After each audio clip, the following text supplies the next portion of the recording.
kudu alus ka inung bapak, kudu alus ka inung bapak, kudu alus ka inung bapak, kudu alus ka inung bapak, malah geuninganan ka inung mah disebut 3 kali kaopat dengan sakali ka bapak.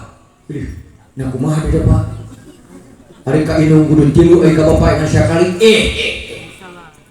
Paninung maneh teh sia teh nu nganung maneh eta teh nyawa baheula.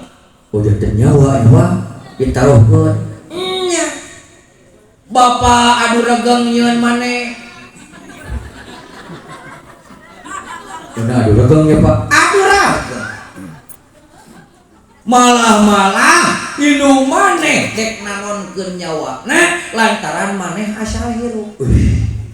Meni gagahnya inung teh gagah mata kula wani-wani sakeclak cair panon inung maneh nyeri kula kulampah maneh rek ditebus ku sadunya jeung eusina mangka eta satengah cair panon inung maneh moal waka bisa dihampura. Berat berarti Pak. Berat mata sok teruskeun ku hidup uak mah moal lilating bapak kawan